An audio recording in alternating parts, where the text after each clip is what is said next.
It was one of those days when I was the deputy superintendent of police in the investigation unit in Seattle. It was the rainy season and the clouds were in full force. For the past few days, if it rained for even a day or two, it felt like the ocean had flooded the city. Life came to a standstill, and attendance at schools, colleges, and offices was almost non-existent. It was one such morning. The clouds, after pouring all night, were exhausted and were now drifting with the sun in their grasp. I reached the office a bit late. As soon as I arrived, I got the news that a young woman had been murdered in her own home. We prepared a team and headed toward the crime scene. A short while later, we arrived at the location. It was a beautiful house in the suburbs, reflecting the charm of its residents. Passing through the garage, I approached the inner door. The inner door was made of intricately carved wood and green-tinted glass. The glass on the left side was broken, suggesting that the killer had shattered it and reached in with their hand to unlock the door. "Whoever broke this glass is left-handed," I said, examining the broken glass. "How can you say that?" my assistant asked. "A left-handed person would break the glass on the left side to reach in with their left hand and unlock the door. Breaking the glass on the right side wouldn't allow them to use their left hand properly," I explained. Then I moved inside and saw that the living room was in disarray, as if a fierce struggle had taken place between the killer and the victim. The red carpet in the living room, which once welcomed the steps of a beautiful woman, now cradled her lifeless body. The body was dressed in a nightgown, torn in several places. The forensic team had cordoned off the area around the body. The victim was around 30 years old. The murder was caused by a stab wound to the stomach, and her name was Rachel. There were other marks of injury on her body, indicating she had fought hard before dying. I moved toward the bedroom. The bedroom was also in disarray. The safe's door was open and empty. "Did this woman live alone?" I asked Ethan. "No, sir. Her husband lived with her, but he's been in Portland for the past 2 days on business. He could return any time," he replied. "Who discovered the body, and who informed the police?" "The maid who cleans the house comes at 8 a.m. When she arrived today and saw the body, she called the local police station. While surveying the room, I sent a constable to fetch the maid. Moments later, a 36-year-old woman stood before me, visibly shaken. "Yes, ma'am. What's your name? And what did you see?" "Tell me everything in detail," I asked. "Sir, my name is Hannah. I've been working here for a long time. I come every morning at 8 a.m., clean the house, wash the dishes, and leave. Rachel would always be awake before I arrived. Stephen, her husband, would usually leave for work before I got here. Today, I arrived at 8 a.m. as usual. The door was open, but the glass was broken. I got scared when I saw it. When I cautiously entered, I saw Madam in this condition. She broke down, pressing her scarf to her eyes. "Any parents, in-laws, or children?" I asked. "They didn't have any children yet, and Stephen's parents live abroad." "How? Was the relationship between the husband and wife?" I didn't pay much attention to such things, but it seemed their relationship wasn't great. Stephen was often angry, but by the time I arrived, he was usually already at work, and Rachel would be busy on her phone or computer. "All right, write down your name and address. We'll contact you if needed." I turned to the forensic team. "Any news on fingerprints?" "We found some fingerprints, but whether they belong to the killer will only be confirmed after lab." "Analysis," one of the forensic team members said. "When was the murder committed?" I asked the forensic doctor, who was carefully examining the body. Based on the body, it seems the murder happened 6 to 7 hours ago, likely between 2 and 3 a.m. Also, there are some skin fragments under the victim's nails, likely from the killer. There must be scratches on the killer's skin from the struggle. I'll provide more details after the autopsy," Dr. Thompson, the forensic doctor, explained. I stepped outside. The crime scene tape had already secured the entire house. Some neighbors were standing outside talking about the murder. They fell silent when they saw me approaching and looked at me as if I were a suspect. Did anyone see or notice anything unusual between 2 and 4 a.m. last night? I asked the crowd. I saw someone leaving the house around 4 a.m., I thought. It was Stephen, so I didn't pay much attention, an elderly man said, stepping forward. How can you be so sure of the time? I asked. At 4:02 a.m., I leave for my early morning walk, so I'm certain of the time. Anyone else see or hear anything? I called out. This is Zach. He lives right across from their house and is always peeking out from his balcony. Or window, the elderly man said, pointing with disdain at a young man. This morning at 8 a.m., I saw him sitting on his balcony. Zach, a 25, 26-year-old man dressed in fine clothes with a stylish watch on his right wrist, looked startled. That's true. I often sit on my balcony, and I was there last night too. But that doesn't mean I'd kill someone. What are you saying, sir? Zach stammered nervously. Let him be. Tell me, did you see anything? I asked Zach. Around 3:30 a.m., I saw someone running toward Stephen's house. I thought it was probably Stephen, rushing home in the heavy rain to avoid getting wet, he said after a moment of thought. My house is right across from theirs. I was sitting on the balcony enjoying the rain. You didn't see how he entered the house? I asked. No, I saw a man running on the street and stopping at their main gate. Then I went inside for something, he replied. And how are you so sure of the time? I heard the early morning radio broadcast starting at 3:30 a.m. I was sitting on the balcony listening to it and watching the rain, he said.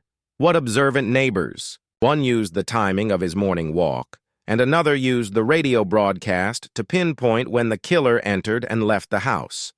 After noting the remaining necessary details, I sent the body to the forensic lab. I began inspecting the house, from all sides with Ethan. When we reached the back, I noticed an empty lot. I climbed the wall and looked over. Near the wall, I spotted something shiny. I jumped to the other side, carefully picked it up, and placed it in a plastic bag. Around noon, a light drizzle was falling. The sweetness of the weather stirred my heart as I thought about Rachel's murder.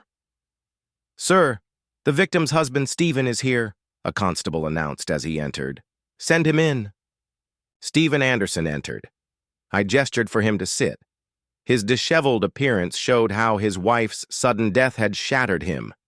Stephen, we share in your grief and assure you that the killer will soon be in our custody, I said to comfort him. Whether the killer is caught or not, what difference does it make? My wife can't come back, he said in a choked voice. First, tell me if you suspect anyone. Did you or your wife have any disputes or enemies? There was nothing like that. Our life was very peaceful, he replied. But we've heard that things weren't great between you two lately. Small fights happen between husband and wife. People love to exaggerate, he said, now slightly angry. Where were you last night? You know I'm coming from Portland. I've been there for the past 2 days. I planned to return yesterday evening. But as soon as I got the maid's call, I dropped everything and rushed back. Where were you staying in Portland? The Benson Hotel, room number 402. After a few more investigative questions, I said, Stephen, I'm sorry, but we'll need to take your fingerprints and DNA sample. I'm ready to cooperate in every way. I'm well aware of police investigation methods, he said. I sent him with a constable. Ethan, get Rachel's mobile records and trace Stephen's phone location from last night, I instructed. By around 3 p.m., I received Rachel's mobile records. He planned to murder his own wife in a fit of rage. Man, you jump to conclusions too quickly, I said. The rule of investigation is that you don't draw any conclusions until you have solid evidence. Here's what you do. Get the CCTV footage from the lobby and the hallway of the floor where Stephen was staying at the hotel in Portland. Tell the hotel staff we need footage from 11 p.m. to 9 a.m. According to Stephen's statement, he returned to the hotel at 11 p.m., went straight to his room, and fell asleep. Around 2 a.m., he ordered food, and then at 8:01 a.m., he left the hotel after getting the maid's call. Ethan, find out about Rachel's lover, what he does, where he hangs out, and if he has a criminal record, I instructed. Something felt off, and I started to focus on a particular detail. 2 hours later, Ethan called and said, "Sir, Rachel's lover has quite a rap sheet. His name is Omar, and he's served time twice before for fraud and blackmail. Phone records show he was blackmailing Rachel and had extorted a good amount of money from her. Could he be the killer?" "Great work, Ethan. Pick him up," I said, thrilled. An hour later, Omar stood trembling in front of me. "Sir, I've left all that behind. I had no such intentions. I truly loved Rachel," he said in a shaky voice. "We'll find out just how much you loved Rachel and whether it was her or her money you were after. Lock him up," I told Ethan. Ethan grabbed him by the collar and dragged him to the holding cell. Just then, the CCTV footage from the Portland hotel arrived. At 11 p.m., Stephen was seen entering the hotel lobby and heading toward the elevator. In another clip, he exited the elevator on his floor and walked to his room. Around 2 a.m., a waiter delivered a food order to his room. After that, he didn't leave the room all night. At 8:01 a.m., he hurriedly left his room and headed to the elevator. The footage confirmed Stephen's statement. "Sir, Stephen was in Portland and didn't leave his room after 11 p.m. That means he can't be the killer," Ethan said after watching the video. "But he could have hired someone. A hitman could. Cleanly execute a murder for a small sum?" I replied. "Sir, the autopsy report is here," Ethan said, handing me the file. "Anything significant?" "Dr. Thompson said that shortly before her death, Rachel was assaulted. Raped, to be precise. The murder occurred between 3 and 4 a.m., caused by a stab wound to the stomach. No fingerprints were found on the knife. Send Stephen and Omar's DNA samples to the lab. Whoever's DNA matches is the killer." Suddenly, a thought struck me. I gave Ethan and another officer, Michael, an address and said, "Pick this guy up." They looked at each other, puzzled. "Get him and run a DNA test. I want this case closed by tonight so I can go home and read a good detective novel by Dashiell Hammett," I said with a mix of excitement and confidence. 3 hours later, I got the report. The DNA matched. It was 10 p.m. Stephen, Omar, and another man stood before me. After taking a drag from my cigarette, I decided to break the silence and tell the story. Here's how it goes. Rachel and Stephen, as husband and wife, didn't have a great relationship. Along came Omar, and they became friends, then lovers. Stephen found out about it and started thinking about how to deal with the situation. Then, suddenly, Stephen had to go to Portland for work, leaving Rachel alone for 3 days. Meanwhile, Rachel had realized Omar was playing her for money, using love as a pretense. Stephen had a motive to kill her because of her infidelity, and Omar feared Rachel might report him to the police, landing him back in jail. We suspected both, but the autopsy report changed the entire case. According to the autopsy, Rachel was raped before her death, and the killer's DNA was found under her nails. It didn't match Stephen or Omar's DNA. So whose did it match? That young man who told me the killer entered the house at 3:30 a.m. "Zach," I said with a smile. Everyone gasped. My suspicion first fell on Stephen, as husbands are often the culprits in such murders. But Stephen was in his hotel room the whole time. He even ordered food at 2 a.m., solid proof he was 120 miles away in another city during the murder.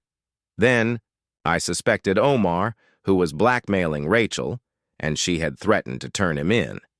But we found no evidence of Omar being at Rachel's house.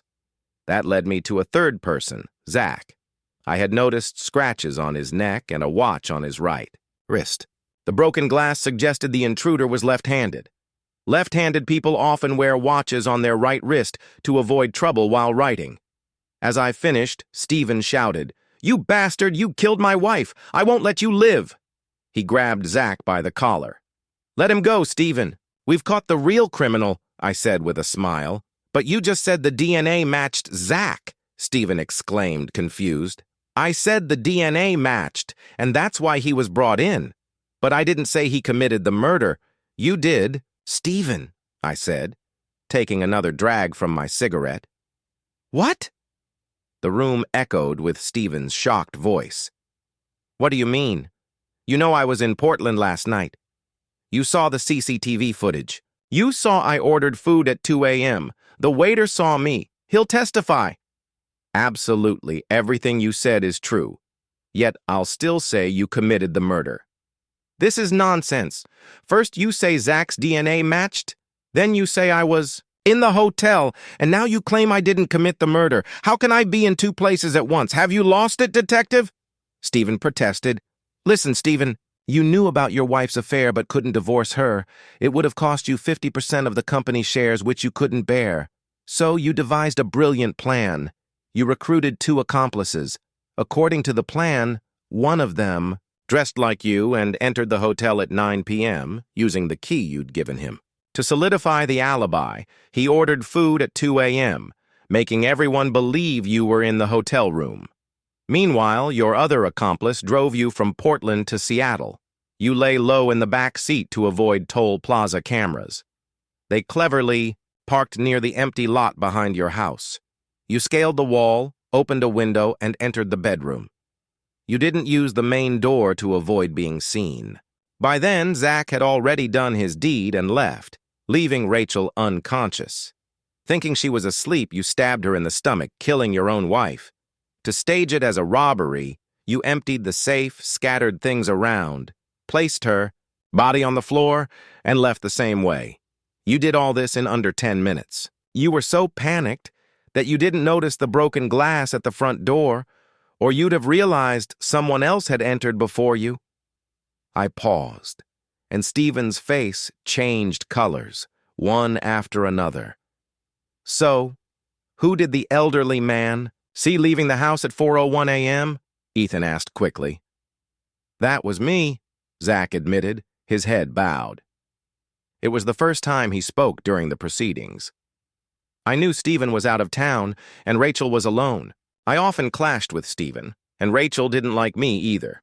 Stephen suspected I was watching their house from my balcony and had bad intentions toward Rachel. So I thought that night was a perfect opportunity. She was alone, and I could settle the score. Around 2 a.m., I broke the glass and entered the house. It was pouring, so I was sure no one would see me or hear the glass breaking. I wore a mask. Rachel saw me and realized my intentions. After a struggle, I achieved my goal. She passed out from the assault and my beating. By 2:30 a.m., I left. Why? Did you return to the house? I asked. She recognized me when my mask slipped. Afraid she'd tell the police, I went back at 4 a.m. to take photos to blackmail her into silence. But when I entered, everything had changed. The living room was trashed and Rachel's body was on the carpet. Fearing I'd be blamed for her murder, I fled, Zach said, breaking down in tears. What proof do you have that I came back and killed my wife? Stephen snapped. I showed him the hotel's electronic keycard. These are used in big hotels now. Just touch the lock and it opens. Hotels give 2 keycards in case one is lost. You gave one to your accomplice, but the other was in your pocket. We found this keycard in the empty lot behind your house. It fell from your pocket as you climbed the wall after the murder, and your fingerprints are on it. Seeing the keycard, Stephen looked at me, defeated and ashamed. A constable stepped forward and took both Stephen and Zach to the holding cells. Stephen had nothing left to say. As I looked out the window at the falling rain, finishing my cigarette, I thought to myself that we'd caught the killer in just 12 hours. Now, I could go home and decide which Dashiell Hammett novel to read.